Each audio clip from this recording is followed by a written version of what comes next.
पुढच्या राशीसाठी काय कार्ड्स आले आहेत म्हणजेच तुळ राशीसाठी महिना आहे जून, साल आहे 2020।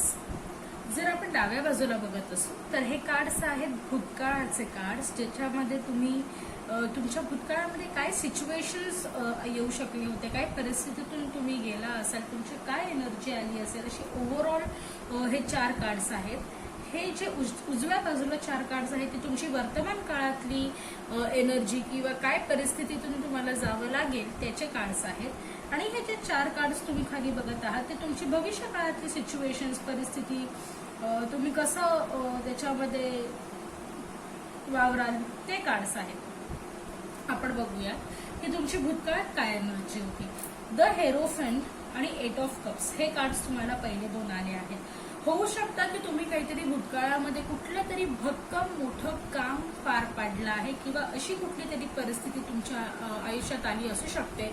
म्हणजेच एखादं लग्न, जर लग्न झालं असेल तर लग्नाचे खूप स्ट्रॉंग असे योग होते, खूप महत्वाचं काहीतरी काम, एखादं नवीन बिझनेस असू शकतं, कोर्ट कचेरीचं काम असू शकतं, अशी काही कामं तुमची चालू झाली असतील किंवा पार पडली असतील मागच्या काही महिन्यांमध्ये, मागच्या काही आठवड्यांमध्ये।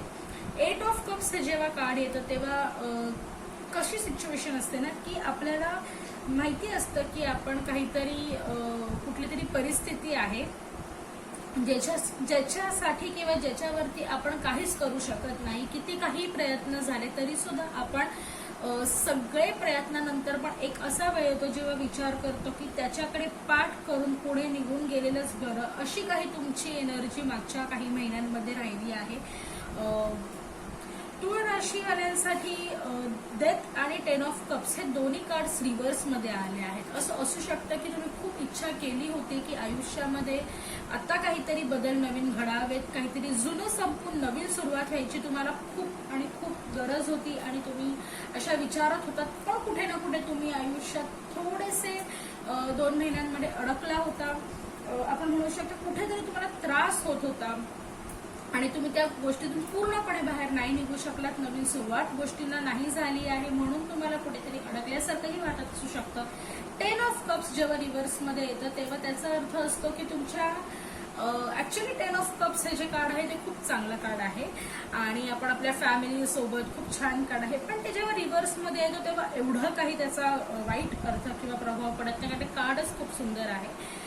10 ऑफ कप्स रिव्हर्स म्हणजे होऊ शकतं की तुम्ही तुमच्या घरच्यांशी छोटे मोठे वाद असू शकतात, काही आर्ग्युमेंट्स आपण म्हणतो, छोटे मोठे विवाद, लहान मुलांसोबत तुमच्या घरात जे पण तुमची मुलं किंवा लहान मुलं असतील त्यांच्याबरोबर तुमचे काही वाद होऊ शकतात, तुमच्या पार्टनर सोबत झाले असू शकतात, काही मोठे वाद नाही, छोटी मोठी भांडणं असतील तर थोडीशी अस्वस्थ असू शकते तुमच्या मनामध्ये घरच्यांबद्दल किंवा घरच्यांसोबत काही पास्ट महिन्यांमध्ये, म्हणजे काही गेल्या महिन्यांमध्ये।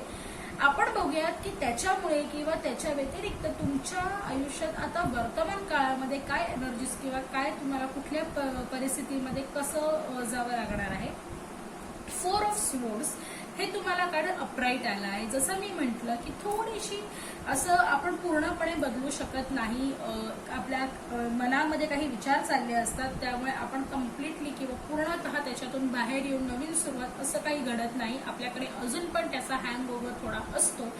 तर जर तुम्ही बघत असाल शेवटी तुम्हाला कुठे ना कुठे असं स्वतःला वाटलं आहे की आता मला या सगळ्या टेन्शन मधून, जे काय मला टेन्शन होतं अगोदर किंवा थोडे छोटे मोठे वादविवाद होते किंवा आपण म्हणू शकतो की नवीन सुरुवात नाही झालीये, हे जे काही मला मनस्ताप होत होता, हा जो काही त्याच्यातून बाहेर पडायचं शेवटी तुम्हाला कळलेलं आहे आणि तुम्ही फायनली असा विचार केला की मला माझ्यासाठी थोडासा वेळ काढून घेतलाच पाहिजे आणि आराम केलाच पाहिजे। तुम्हाला अस्वस्थता खूप वाटत असेल, पहिल्या आठवड्यात जूनच्या तुम्हाला थोडंसं स्ट्रेस्ड आउट म्हणजे अस्वस्थ, थोडंसं टेन्शन आल्यासारखं असे काही तुमची एनर्जी राहणार आहेत आणि तुम्हाला माहिती आहे की तुम्हाला थोडंसं रिलॅक्स केलं पाहिजे, स्वतःचा आराम घेतला पाहिजे, ते तुम्ही नक्कीच करणार आहात आणि नसाल काही असा विचार करत तर नक्कीच करा, कारण जेवढे शांत राहता येईल तेवढे चांगले विचार तुम्हाला करता येईल। द एम्प्रेस हे कार्ड आलं आहे तुम्हाला। द एम्प्रेस हे कार्ड मेजर कॅनाचं 3 नंबरचं कार्ड आहे, क्रिएटिव्हिटी आहे। जेव्हा आपण 3 नंबर म्हणतो म्हणजे एम्प्रेस हे जे कार्ड आहे ही पूर्ण ताकद तुमच्या हातात आहे. तर त्यामुळे नक्कीच तुम्ही त्याच्यामध्ये पुढे जाऊ शकता. जे काही तुम्ही नवीन बनवत असाल किंवा जो काही विचार असेल पूर्ण ताकदीने करा, तुम्ही नक्की त्याच्यामध्ये सफल व्हाल. एस ऑफ कप्स हे कार्ड आपल्याला आलं आहे. एस ऑफ कप्स हे जे कार्ड असतं त्याचा अर्थ तुम्हाला भरपूर सारे मित्रमैत्रिणी मदतीला येऊ शकतात. तुमची फॅमिली जी आतापर्यंत थोडेफार खटके तुमच्यामध्ये उडवत होते तेही तुम्हाला सपोर्ट करू शकतात. नवीन सुरुवात करता आहात, नवीन काहीतरी बनवण्याचा प्रयत्न चालू आहे आणि तुम्ही पूर्ण कॉन्फिडेंटली तुम्ही त्याच्यामध्ये स्वतःचा जीव ओतून काम करत आहात. हे तुमच्या पार्टनरला, तुमच्या घरच्यांना, तुमच्या मित्रमैत्रिणींना, तुमच्या सहकाऱ्यांना दिसतंय. पूर्ण तुम्हाला त्याच्यामध्ये सपोर्ट मिळेल त्यांचा. या महिन्यामध्ये चौथ्या आठवड्यात थोडंसं जूनची एनर्जी अशी असू शकते की तुम्हाला भूतकाळातल्या काही गोष्टी आठवू शकतात, एखादी आठवण किंवा काही लोक ज्याच्यामुळे त्रास झाला होता. पण ते रिव्हर्समध्ये कार्ड आला आहे. म्हणजेच काय तर तुम्ही त्याच्यातून काही जे धडे मिळाले होते, जे तुम्ही भूतकाळामध्ये काही लोकांवरती किंवा काही गोष्टींवरती विश्वास ठेवला होता, त्याच्यामध्ये तुम्हाला जी काही नुकसान झाले आहेत किंवा जे काही चांगल्या गोष्टी झाल्या आहेत, ज्याच्यातून तुम्ही काही नवीन धडे घेतले असतील, त्याच्याकडे तुम्ही विचार कराल. त्यांच्या बाबतीत एकदा परत विचार कराल आणि तुम्हाला माहिती आहे की त्या गोष्टी आता पुढे आपल्याला काहीच त्याच्यातून मिळवून देणार नाहीयेत, म्हणून त्या सोडून तुम्ही पुढे निघून जाल. अशी काहीतरी तुमची ही वर्तमान काळातली एनर्जी राहणार आहे. पण नक्कीच वर्तमान काळामध्ये तुम्हाला इम्प्रेस कार्ड आल्यामुळे खूप चांगली गोष्ट आहे ही. तुम्हाला नवीन सुरुवात करायची संधी मिळणार आहे. त्याच्यात चीज तुम्ही करा. तुम्हाला जर भविष्य काळातली कार्ड दिसत आहेत तर strength, magician, nine of cups आणि हँगमॅन ही कार्ड्स आलेली आहेत. स्ट्रेंथ हे तुम्हाला कार्ड रिव्हर्स मध्ये आलं आहे. तुळ राशीला असं असू शकतं की ही एक वायू तत्वाची रास असल्यामुळे कुठेतरी आपण सगळ्या गोष्टींमध्ये ऍडजस्ट करणं किंवा पटकन कुठल्या तरी परिस्थितीला समजून घेऊन त्याच्यामध्ये मिसळून जाणं हे जमतं. पण कधी कधी असं असतं की समोरची व्यक्ती जर का आपल्याला घाबरवायचा प्रयत्न करत असेल, आपल्याला कमी लेखायचा प्रयत्न करत असेल, तर त्याला तुमची ताकद दाखवण्याची गरज असते.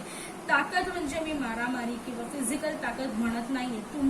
तुमचं जे मनोबळ किती स्ट्रॉंग आहे, किती तुम्ही त्याच्यामध्ये ताकदवान आहात, तुमच्या मनाने तुम्ही किती ताकदवान आहात हे दाखवणं गरजेचं असतं. इनर स्ट्रेंथ, स्ट्रेंथचा अर्थ असतो इनर स्ट्रेंथ. हे एक सिंह राशीचं कार्ड आहे, जिकडे तुम्हाला आपण म्हणू शकतो की स्वतः खूप मनोबळ ठेवायला लागेल आणि खूप जास्त ताकदीने तुम्हाला समोरच्याला सांगायला लागेल किंवा दाखवायला लागेल की मी ही गोष्ट करू शकतो आणि माझ्या अध्यात्मध्यात येऊ नका किंवा मला त्रास देऊ नका. पण हे सांगण्याची गरज कुठलेही तुम्हाला आपण म्हणू शकतो काहीही मोठ्या गोष्टी कराव्या लागणार नाहीयेत किंवा कुठलेही हत्याराने किंवा आपण मारामारीने न करता, तर त्याला तुम्ही किती मनाने स्ट्रॉंग आहात आणि मनोबळ तुमचं नाही तुटू शकत त्यांनी काहीही केलं तरी, अशी तुम्हाला तुमची एनर्जी काही भविष्य काळामध्ये येत्या लागणार आहे. द मॅजिशियन हे कार्ड जेव्हा येतं तुमच्या टॅरो रिडिंग मध्ये, पहिलं कार्ड आहे मेजर अर्केना, असं खूपच स्ट्रॉंग कार्ड आहे. हा जादूगार आहे. या महिन्यामध्ये, जून महिन्यामध्ये तुम्हाला जेवढं जमेल तेवढं तुम्ही मॅनिफेस्ट म्हणजे खूप चांगल्या गोष्टींचा विचार करा आणि थोडंसं ना स्पेसिफिक राहा. विचार करत असताना, काही देवाकडे मागताना किंवा आपण म्हणू शकतो की एखादी गोष्ट आपल्याला तुमच्या ज्या इच्छा आहेत त्या प्रकट करताना खूप स्पेसिफिक राहा. म्हणजे साध्या गोष्टी आहेत की मला एखादी नवीन गाडी हवी, ती गाडी कुठल्या रंगाची हवी एवढं स्पेसिफिक राहा. नावासहित तुम्ही ती इच्छा व्यक्त करा. मला माझ्या आई वडिलांसाठी नवीन घर घ्यायचं आहे, घर 2 BHK असेल, घर कुठे असेल, मला माझ्या आई वडिलांसाठी नवीन काही गोष्ट घ्यायची असेल, मला स्वतःसाठी शांतता हवी असेल, ती शांतता पूर्णपणे मला निसर्गाच्या सानिध्यात मिळू शकते, अशी तुम्ही काही विचार करत असाल तर अशी इच्छा व्यक्त करा. पण जेवढं स्पेसिफिक इच्छा व्यक्त कराल तेवढं चांगलं आहे, कारण जादूगार त्याचं काम करणार आहे तुमच्या कळत नकळत आणि त्या गोष्टी तुमच्या पुढच्या भविष्य काळात म्हणजेच आपण म्हणू शकतो की 1 जुलै, ऑगस्ट, सप्टेंबरच्या काळात तुम्हाला दिसून येतील. नाईन ऑफ कप्स आणि हँगमॅन हे कार्ड्स आले आहेत. नाईन ऑफ कप्सचा अर्थ आहे की तुम्ही जे पण आजपर्यंत केलं आहे किंवा तुम्ही भूतकाळामध्ये जे काही स्ट्रेस तुम्हाला होतं, जो काही टेन्शन होतं, त्याच्यामधून बाहेर येऊन तुम्ही जे काही केलं आहे त्याबद्दल तुम्हाला खूपच समाधान येत्या काळात वाटणार आहे आणि तुम्हाला स्वतःला ते खूप आनंदी करणार आहे की तुम्ही खूप चांगलं काम केलं मागे आणि सगळ्या गोष्टींना, सगळ्या परिस्थितींना व्यवस्थित हाताळून तुम्ही जे पुढे निघून आला आहात, तुमची जी ताकद, तुम्ही मनोबल जे वाढवलं आहे, तुम्ही जे काही इच्छा केली होती ते तुम्हाला मिळाल्यावरती तुम्हाला नक्कीच आनंद होणार आहे, असं कार्ड आहे हे. द हँगमॅन हे कार्ड जेव्हा येतं तेव्हा तुळ राशी साठी आधीच जी तुळ रास आहे ना ती कुठला तरी निर्णय घेण्यासाठी खूप तोलमोल करून, खूप विचार करून घेते, खूप वेळ लावते. आणि असं फारसे माझे फार असे फ्रेंड्स आहेत की जे तुळ राशीचे आहेत किंवा आपण म्हणू शकतो की त्या लोकांना काही निर्णय घेण्यासाठी वेळ लागतो. त्या गोष्टीचा कधी कधी आपल्याला रागही येतो की खूप छोट्या छोट्या गोष्टी असतात की इतका का वेळ लागतो आणि कशासाठी. पण कधी कधी जर आपण एका विचाराने बघितलं की हा जो वेळ ते घेतात तो फार गरजेचा असतो, तेच हे कार्ड आहे द हँगमॅन. हँगमॅनचा अर्थ ती व्यक्ती थांबलेली आहे, व्यवस्थित विचार करत आहे. जेव्हा पण तुमच्या कार्ड्समध्ये हँगमॅन येतं त्याचा अर्थ त्याग असतो. तुम्हाला काही गोष्टींचा त्याग करावा लागेल. मग त्या गोष्टी अशा असू शकतात ज्या आता काही तुम्हाला गरजेच्या नाही आहेत किंवा त्याचा काही पुढे उपयोग होणार नाहीयेत, उपयोगी नाही आहेत, किंवा एखादी अशी गोष्ट की जी आपल्या भूतकाळामध्ये आपल्याला खूप प्रिय होती पण ती वर्तमान काळात त्रास देते आणि तुम्हाला माहिती आहे ती भविष्य काळात पण त्रास देणारे स्वतःचा एखादा स्वभाव, एखादा वाईट गुण ही असू शकतो तो, आणि तो तुम्ही सोडला पाहिजे. तर ते त्याग करणं तुम्हाला भविष्य काळात करायला लागणार आहे आणि त्याच्यात चांगली गोष्ट आहे. जेव्हा हँगमॅन येतो तेव्हा थोडंसं थांबावं, थोडासा विचार करावा, काही गोष्टींचा त्याग करावा. कदाचित वेळेचा त्यागही असू शकतो, ती वेळ मारून नेणं गरजेचं असतं असं म्हणतं, तसं काहीतरी. आणि मग आपण पुढे पाऊल टाकावं असे कार्ड्स आहेत. तुमचे ओव्हरऑल एनर्जी जी आली आहे ती 3 ऑफ वॉन्ड्स ही रिव्हर्समध्ये एनर्जी आली आहे. 3 ऑफ वॉन्ड्स रिव्हर्समध्ये जेव्हा एनर्जी येते, कार्ड येतं, त्याचा अर्थ असा असतो की तुम्हाला सध्या तरी वर्तमान काळामध्ये राहणं आणि जगणं फार गरजेचं आहे. तुम्ही तुमच्या भूतकाळात जगत असाल तर तुम्हाला त्रास होईल. जर भविष्याचा विचार करून जगत असाल तर थोडासा त्रास होईल. थोडंसं तुम्ही वर्तमान काळात, वर्तमानात जगावं. Live in present, live in movement असं आपण म्हणू शकतो. म्हणजेच तुम्हाला थोडंसं स्वतःसाठी वेळ काढून नवीन काहीतरी गोष्टींना सुरुवात करायची, काहीतरी बनवायचं आहे, कुठेतरी क्रिएटिव्हिटी आपली लावायची, जुन्या गोष्टींपासून धडा घेऊन पुढे निघून जायचंय. पण स्वतःवरती या महिन्यामध्ये मी सांगेन लक्ष जास्त द्या. तुम्ही स्वतःवरती फोकस करा, कारण हा महिना जो आहे तुमची विचारसरणी जी आहे ती पूर्ण वर्तमान काळात राहण्याची असणार आहे. ह्याच्या सकट आपण पुढच्या महिन्यात भेटूया, जुलै महिन्याचे रिडिंग्स घेऊन. तोपर्यंत नमस्कार, धन्यवाद.